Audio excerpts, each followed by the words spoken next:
Hello, good morning, जय हिंद दोस्तों। कैसे हैं आप सब। मैं अमित सिंह कश्यप युवा शिक्षा के इस यूट्यूब चैनल पे आप सभी का हार्दिक स्वागत करता हूं। दोस्तों, हम लोग कॉन्स्टिट्यूशन की सीरीज में पार्ट 3 फंडामेंटल राइट्स देख रहे थे। जैसा कि मैंने आपको बताया कि फंडामेंटल राइट्स टोटल 6 हैं। पहले 7 हुआ करते थे बट अब 6 हैं, जिसमें से कि हम लोग राइट टू इक्वलिटी, इससे पिछली वीडियोज में हम लोगों ने देख लिया था। अब हम लोग राइट टू फ्रीडम को देखेंगे और इस फंडामेंटल राइट्स की सीरीज को कंटिन्यू करेंगे। राइट टू फ्रीडम 19 आर्टिकल 19 से लेकर के आर्टिकल 22 तक आता है, और इससे पहले राइट टू इक्वालिटी था जो कि आर्टिकल 14 से लेकर के आर्टिकल 18 तक था। तो आर्टिकल 19 क्या कहता है? बहुत ही एक्चुअली देखो, फंडामेंटल राइट्स जितने भी हैं वो बहुत ही इंपॉर्टेंट है, क्योंकि हर एक में कुछ ना कुछ विशेषताएं हैं। आर्टिकल 19 में टोटल 6 राइट्स हैं, जिसमें कि पहला है right to expression and right to speech, अभिव्यक्ति की स्वतंत्रता और बोलने की स्वतंत्रता। बोलने की आजादी है, संविधान के अकॉर्डिंग हम लोगों को बोलने की आजादी दी गई है, एक्सप्रेशन का राइट दिया गया, बट चीजें संविधान के तहत होनी चाहिए, कॉन्स्टिट्यूशन के तहत होनी चाहिए। सेकेंड है कि बिना हथियार सभा करने की स्वतंत्रता, मतलब आप कहीं भी बिना हथियार के आप किसी भी तरीके का आयोजन कर सकते हैं, सभा कर सकते हैं। Right to form assembly. Third है संगठन बनाने की स्वतंत्रता, राइट टू फॉर्म एसोसिएशन, किसी भी तरीके का कोई रजिस्ट्रेशन करा के एक अपना संगठन बना सकता है, एसोसिएशन बना सकता है, उसका कुछ मोटो होता है, उद्देश्य होता है, और वो संगठन उस उद्देश्य के लिए काम करती है। तो ये राइट्स, ये फंडामेंटल राइट्स हमें कॉन्स्टिट्यूशन ने दिया है आर्टिकल 19 के तहत। फिर 4 है घूमने की स्वतंत्रता, मूवमेंट, राइट टू मूवमेंट। अगर हम सपोज बिहार के हैं तो हम मूवमेंट कहीं भी कर सकते हैं। हम J&K जा सकते हैं, हम सिक्किम जा सकते हैं, नॉर्थ ईस्ट जा सकते हैं, साउथ में जा सकते हैं, कहीं भी हम जा सकते हैं पूरे भारत में। फिर 5 है भारत के किसी क्षेत्र में बसने की स्वतंत्रता, मतलब right to residing in any part of India. इसका हम लोगों को आजादी है, हम लोग कहीं भी बस सकते हैं। और राइट टू ऑक्यूपेशन, व्यवसाय का अधिकार, अब कहीं बसेंगे तो व्यवसाय भी तो करेंगे। तो इसकी क्रोनोलॉजी बहुत इजी है याद करने की। सबसे पहले बोलेंगे राइट टू स्पीच या एक्सप्रेशन, बोलेंगे तो असेंबली, सभा होगी, राइट टू असेंबली। उसके बाद अब असेंबली बनेगा तो एक उद्देश्य होगा, अब उद्देश्य होगा तो हम लोग एसोसिएशन बनाएंगे, तो राइट टू फॉर्म एसोसिएशन। अब संगठन बनेगा तो हम लोग मूवमेंट करेंगे, दूसरे स्टेट में जाएंगे, यानी राइट टू मूवमेंट। अब मूवमेंट करेंगे तो वहां रुकेंगे, यानी हम बसने की स्वतंत्रता, और वहां बसेंगे तो कुछ रोजगार चाहिए, व्यवसाय चाहिए, तो व्यवसाय का अधिकार। तो ये आर्टिकल 19 है। इस आर्टिकल 19 को बैकबोन ऑफ द कॉन्स्टिट्यूशन कहा गया है, संविधान की रीढ़ की हड्डी कही गई है इस आर्टिकल 19 को, क्योंकि इसमें बहुत सारे ऐसे अधिकार हैं, जैसे बोलने की स्वतंत्रता है, संगठन बनाने की स्वतंत्रता है, मतलब सारे आर्टिकल जो है ना एक रीढ़ की हड्डी की तरह है कॉन्स्टिट्यूशन। अब हम लोग अगला आर्टिकल 20 देखते हैं। इसमें 3 टाइप्स के फ्रीडम की बात की गई है, 3 टाइप की स्वतंत्रता दी गई है। पहला बोला गया है एक गलती की एक सजा, अगर कोई इंसान एक मिस्टेक करता है तो उसको एक गलती की एक सजा मिलेगी। सेकंड बहुत इंपॉर्टेंट है, बोला जाता है सजा उस समय के कानून के आधार पर दी जाएगी। जिस समय किसी इंसान ने वो क्राइम किया है, कोई भी घटना किया हो, तो उस समय उस क्राइम के लिए जो लॉ होगा, बाद में अमेंडमेंट भी तो होता है, लेकिन उस इंसान को जो सजा मिलेगी, जो पनिशमेंट मिलेगा, उसी समय के लॉ के अकॉर्डिंगली मिलेगा। थर्ड है सजा के बाद भी कैदी को संरक्षण दिया जाता, मतलब अगर पनिशमेंट उसे कन्विक्ट हो गया, पनिशमेंट उसे मिल गया, तो उसके बाद भी कैदी को संरक्षण दिया जाता है। इसलिए जब जेल में डाला जाता है तो जेल मैनुअल को फॉलो किया जाता है। पुलिस जब उसे हाजत में रखती है तो हाजत के नियमों का पालन करती है, क्योंकि जो कैदी है उसको संरक्षण देना है, उसके भी जीने के अधिकार है ना, तो उसको प्रोटेक्शन देना है।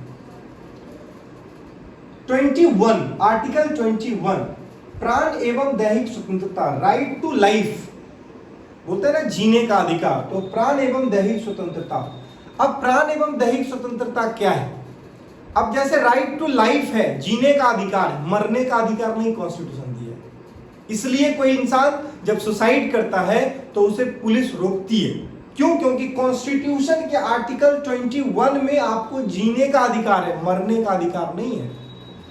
और प्राण एवं दैहिक स्वतंत्रता है, इसलिए जैसे बहुत सारे गाड़ियों में धुआं देता है, अब वो क्या है ना, एक तरीके का, अब जो और भी लोग हैं और जो पब्लिक है उसको घुटन महसूस होगा, तो पुलिस उसका चालान काटती है, क्योंकि हो सकता है उसकी वजह से किसी की डेथ हो जाए। इंसान जो हेलमेट नहीं लगाते हैं तो पुलिस उसका चालान काटती है। क्यों काटती है? क्योंकि अगर हेलमेट आप नहीं पहने हैं, उसकी वजह से अगर आपकी एक्सीडेंट हो जाती है, आपकी डेथ हो जाती है, कॉन्स्टिट्यूशन तो मरने का अधिकार नहीं दिया है, इसने तो जीने का अधिकार दिया है, इसलिए पुलिस आपका चालान काटती है, क्योंकि आर्टिकल 21 में प्राण एवं दैहिक स्वतंत्रता का प्रोविजन है, ना कि मरने का प्रोविजन। और इसमें एक राइट टू पर्सनल लिबर्टी, निजता का अधिकार जोड़ा गया है आर्टिकल 21 में। अब निजता का अधिकार क्या है? जैसे पहले क्या होता था ना, जैसे आपकी व्हाट्सएप है, आपकी फेसबुक अकाउंट है, ट्विटर अकाउंट है, कोई हैक कर लिया, हो सकता है कि उसमें आपकी कुछ पर्सनल चैट हो, आपकी जिंदगी का अपना होता है ना, कुछ एक पर्सनल चैट हो, आपने किसी से कुछ बात किया, किसी से कुछ आपने डील किया है, अब वो अगर लीक हो जाए तो फिर आपको लगेगा ना कि हमारे फंडामेंटल राइट्स का वायलेशन हुआ है। तो ये निजता का अधिकार जो है ना, पर्सनल लिबर्टी जो है, वो आर्टिकल 21 में ही आता है। और इंपॉर्टेंट बात क्या है पता है? आर्टिकल 20 और आर्टिकल 21 को अगर अपने देश में आपातकाल, इमरजेंसी का भी सिचुएशन अगर आ जाए ना, तो इस दोनों आर्टिकल को इस पे मतलब लगाम नहीं लगाया जा सकता, इसको सप्रेस नहीं किया जा सकता। ठीक है, इतना इंपॉर्टेंट आर्टिकल है आर्टिकल 20 एंड आर्टिकल 21। इमरजेंसी के दौरान भी इस आर्टिकल्स पे रोक नहीं लगाया जा सकता है। ऐसा नहीं है कि इमरजेंसी लग गया तो आपके निजता का अधिकार जो है, आपकी पर्सनल लिबर्टी का जो राइट है, उसको वायलेट किया जाए। अब हम लोग आर्टिकल 21A देखेंगे। इसमें बोला गया है 6 से 14 साल के जितने भी बच्चे हैं उनको निशुल्क शिक्षा का अधिकार है। जो प्राइमरी एजुकेशन होता है ये 6 to 14 इयर्स के बच्चों को निशुल्क में मिल रहा है। आर्टिकल 22 सो इंपॉर्टेंट, ये उनके लिए इंपॉर्टेंट है जिनको पुलिस अरेस्ट करती है।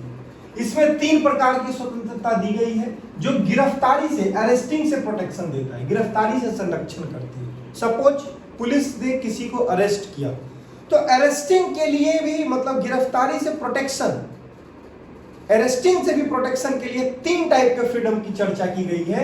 इसमें बोला गया है कि अगर पुलिस किसी व्यक्ति को अरेस्ट करती है तो सबसे पहले उसे वारंट दिखाना होता है, कारण बताना होता है कि हम आपको इस जुर्म के तहत आपको हम अरेस्ट कर रहे हैं, गिरफ्तार कर रहे हैं। यानी व्यक्ति को गिरफ्तार करने से पहले वारंट दिखाना होता है, कारण बताना होता है, और यह वारंट पुलिस कोर्ट से रिसीव करती है, अरेस्ट वारंट बोलते हैं उसको। 22 का 2 कहता है कि 24 घंटे के अंदर उसे न्यायालय में सशरीर प्रस्तुत करना होता है। मतलब पुलिस ने किसी को अरेस्ट किया, अब विदिन 24 आवर्स के अंदर अंदर उसे किसी भी मजिस्ट्रेट के यहाँ उसे प्रेजेंट करना होता है सशरीर। अब सपोज करो पुलिस उसे लेके जा रही है, कहीं जाम लग गया 2-3 घंटे का, वो जाम वाला टाइम उसमें काउंट नहीं किया जाएगा। अब उसे न्यायालय में प्रस्तुत कर दिया गया। अब है कि जो अरेस्टेड पीपल है, जो गिरफ्तार व्यक्ति है, उसको अपने पसंद के वकील, एडवोकेट रखने का अधिकार है। अब ऐसा नहीं है कि पुलिस कहेगा तुम इसे ही एडवोकेट रहोगे, इसमें पुलिस की कोई इंटरफेरेंस नहीं होती है। इट्स योर चॉइस, आप जिसे भी अपना एडवोकेट, अपना वकील रखना चाहते हो जो आपका पक्ष कोर्ट में रखे। तो गिरफ्तार व्यक्ति को अपने पसंद के वकील रखने की स्वतंत्रता है। ये जो था राइट अगेंस्ट, ये राइट टू फ्रीडम था, राइट टू फ्रीडम। इसमें सारी चीजों में जितने भी आर्टिकल्स, आर्टिकल 19 से 22 तक हमने बताए, इसमें सब में फ्रीडम की बात की गई थी, स्वतंत्रता की बात की गई। अब नेक्स्ट जो राइट है, फंडामेंटल राइट्स, वो राइट अगेंस्ट एक्सप्लॉयटेशन, शोषण के विरुद्ध अधिकार। मतलब अगर आपका एक्सप्लॉयटेशन होता है, शोषण होता है, तो उसके अगेंस्ट में आपके क्या फंडामेंटल राइट्स हैं। तो अपने कॉन्स्टिट्यूशन का आर्टिकल 23 जो है ऐसे राइट्स का प्रोविजन करता है। वो कहता है बलात् श्रम, मतलब जबरदस्ती किसी से आप काम जो लेते हैं ना, बलात् श्रम और बिना वेतन के श्रम करवाने पर रोक है। मतलब अगर किसी इंसान से कोई काम ले रहा है तो जबरदस्ती नहीं कर सकते आप कि तुमको करना ही पड़ेगा। क्यों? क्योंकि इसके अगेंस्ट में वो आर्टिकल 23 क्या कहता है कि इस पे रोक है। उसके बाद बिना वेतन का जो कोई काम करवाता है, सपोज मैंने किसी ने कोई एक इंसान को काम करवाया और उसको पैसा नहीं दिया उसकी वजह से, यानी कि उसके फंडामेंटल राइट्स का वायलेशन हुआ है, आर्टिकल 23 का वायलेशन हुआ है। वो तुरंत अपने फंडामेंटल राइट्स के वायलेशन के अगेंस्ट में वो हाई कोर्ट और सुप्रीम कोर्ट जा सकता है। क्यों? क्योंकि उसके फंडामेंटल राइट्स का वायलेशन हुआ है। लेकिन हाँ, एक नोट है, राष्ट्रीय सुरक्षा के मुद्दे पर ऐसा करवाया जा सकता है। अगर नेशनल सिक्योरिटी का कोई मामला है, अब जैसे 15 अगस्त 26 जनवरी ये सब बच्चों से करवाते हैं, तो क्या बच्चों को पैसे देते हैं? नहीं। तो ऐसे मुद्दों पे करवाया जा सकता है। अब आर्टिकल 24 क्या है? आर्टिकल 24 कहता है कि 14 ईयर्स से कम उम्र के बच्चों को किसी खतरनाक कार्यों में नहीं लगाया जा सकता। जैसे बहुत कारखाना होता है, बहुत फैक्ट्रीज होती है, अब उसमें क्या है ना, अब धुआं जो फेंकता है, अब वो क्या है, खतरनाक ही तो है। अब वैसे कामों में किसी भी बच्चे जिसकी उम्र 14 साल से कम है उसको उस काम में नहीं लगाया जा सकता है। अगर आप लगाते हैं उस बच्चे को, इसका मतलब आर्टिकल 24 का वायलेशन हो रहा है। ये बच्चा सुप्रीम कोर्ट, हाई कोर्ट में तुरंत जा सकता है। क्यों? फंडामेंटल राइट्स के वायलेशन होने पे इंसान सुप्रीम कोर्ट और हाई कोर्ट को अप्रोच कर सकता है। अब हम लोग देखते हैं आर्टिकल 25 to 28, जिसमें कि right to freedom of religion के बारे में बताया गया है। अब धार्मिक स्वतंत्रता का अधिकार क्या है? आर्टिकल 25 इसमें बोला है व्यक्तिगत धार्मिक स्वतंत्रता, पर्सनल रिलीजियस फ्रीडम। ये क्या है? पर्सनल रिलीजियस फ्रीडम, जैसे अब हिंदू लोग टिक रखते हैं, मुस्लिम लोग दाढ़ी रखते हैं, सिख लोग कृपान कटार ये सब रखते हैं, पगड़ी बांधते हैं। ये क्या है? एक पर्सनल रिलीजियस फ्रीडम ही तो है, व्यक्तिगत धार्मिक स्वतंत्रता है। लोगों का बिलीव है अपने धर्मों पे, तो वो इसे प्रैक्टिस कर सकते हैं। आर्टिकल 26 कहता है सामूहिक धार्मिक स्वतंत्रता। पूरे समूह का मतलब एक होता है ना, एक ही उद्देश्य, एक बिलीफ है, तो उसको बोलते हैं सामूहिक धार्मिक स्वतंत्रता। अब सामूहिक धार्मिक स्वतंत्रता क्या कहता है? जैसे यज्ञ करना, हवन करना। अभी सावन का महीना चल रहा है, कांवड़िया लोग रोड पे चल रहे हैं, तो पुलिस क्या कर रही है? एक पूरा रोड उसके लिए ब्लॉक करके उसके लिए दे रही है कि आप लोग इस पे चलिए। तो सामूहिक धार्मिक स्वतंत्रता है ना, तो उसके लिए पुलिस या उसके लिए एडमिनिस्ट्रेशन अरेंजमेंट कर रही है। मुस्लिम लोग सड़क पे भी नमाज पढ़ लेते हैं, तो उनकी ये सामूहिक धार्मिक स्वतंत्रता है।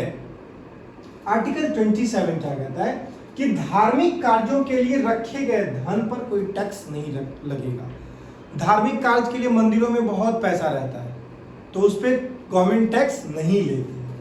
आर्टिकल 28 कहता है कि सरकारी धन से चल रहे शिक्षण संस्थानों में धार्मिक शिक्षा नहीं दी जाएगी।